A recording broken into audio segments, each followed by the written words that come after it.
Hi, this is Darken. Today I'm going to be painting another character concept, and the brief is from conceptart.org, and there's this guy that posted his version of his own guardian angel named Nibru, and he wanted to see what other people could come up with based on a few criteria. He wanted to have a halo over his head, stitches for eyebrows, stitches over his mouth and his right eye, a large M on his chest, and he had to carry some kind of spear. So this is what I came up with.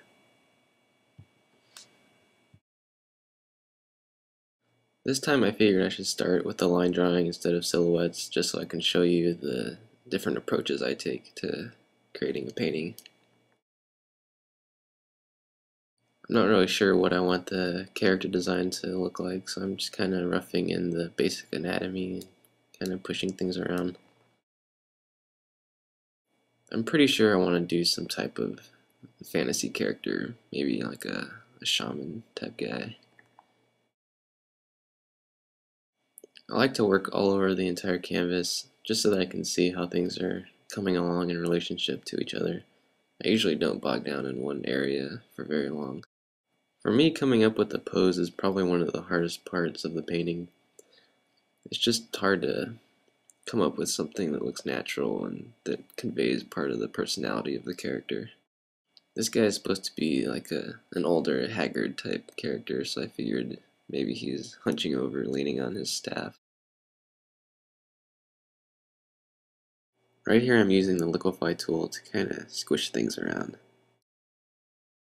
Most of the time I try to work zoomed out, but occasionally I'll zoom in to work on the face or some other detail, like maybe the hands.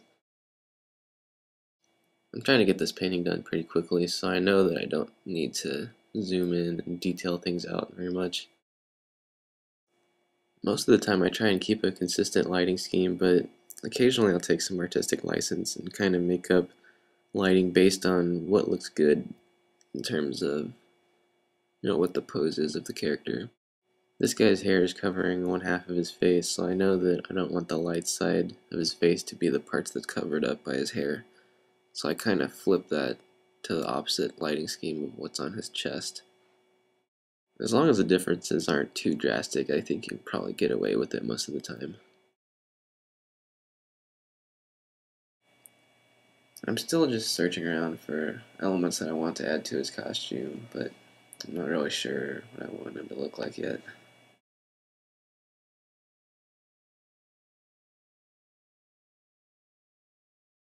You've probably noticed that I select things and transform them and rotate them and warp them all the time. It's just a great tool to push things around without having to erase it and start over.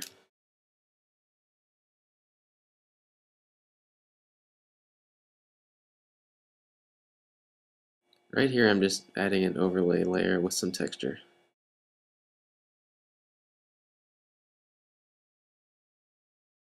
I've been having a lot of problem with this guy's arm, so I'm probably just gonna end up erasing it and trying something else. The pose I had was a little boring, plus it just looked kind of weird. So I'm trying to make him a little more active.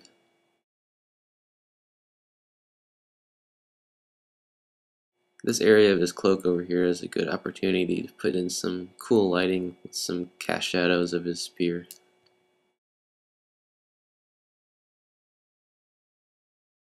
I just realized that I don't really explain how his cloak is attached to his body, so I'm just trying out some different options. I don't really like what I did though.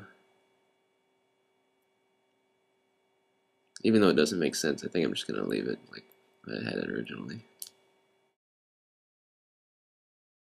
One of the things I learned from school and looking at some of the Golden Age illustrators is that it's always a good idea to pull your darks together.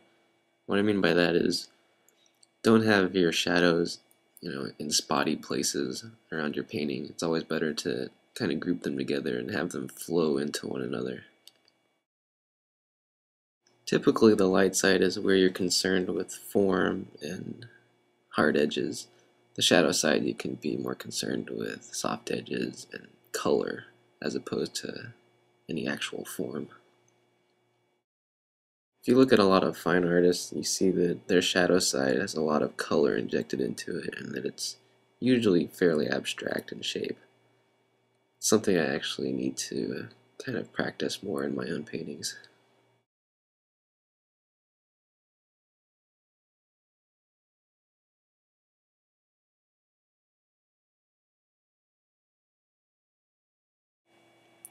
This guy is supposed to only have one good eye, so maybe his good eye is a magical eye that glows.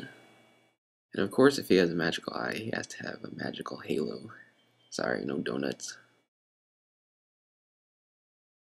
At this point in the painting, I actually stopped and waited until the next day. And when I came back, I noticed that his hand was really big. It's one of the good things about taking breaks every so often. When you come back to it, you have fresh eyes. You can see mistakes that you wouldn't have noticed earlier.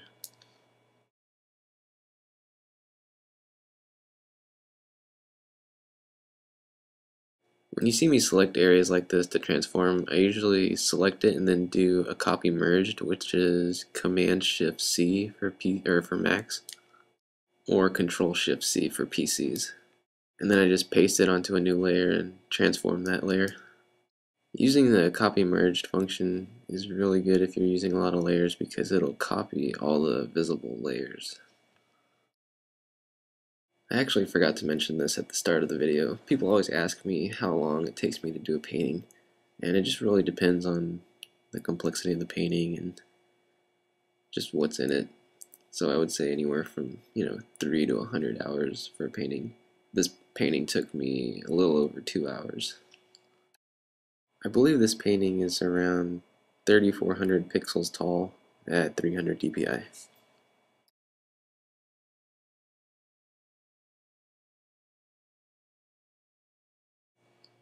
For this part, I actually cheated and ran to the bathroom to look in the mirror, see how my arms looked in this position.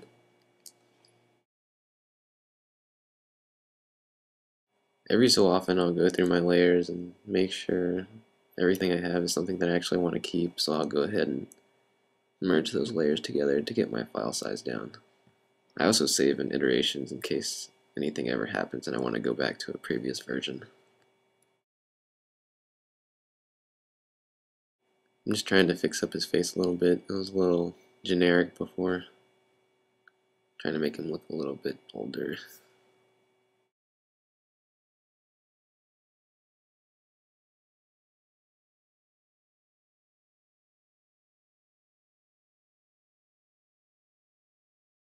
Most of the time when I'm painting hands, I'll just look down at my own hands for reference.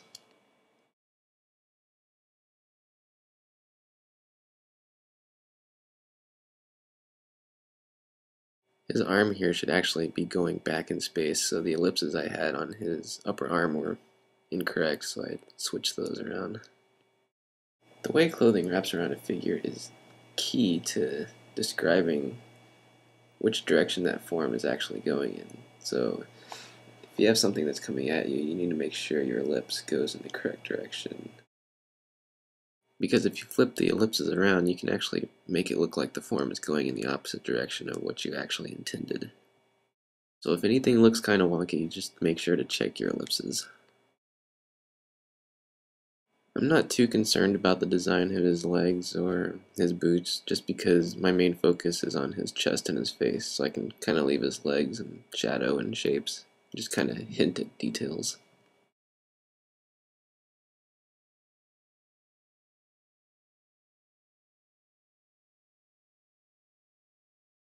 I'm pretty much done. I just need to finish up his spear a little bit and add some dust and scratches, and that'll be about it. So I'm actually doing another version of this video that's longer and is actually painted in real time. And I'll go more in depth into some of the techniques that I used to create this painting, so be sure to check it out. Thanks.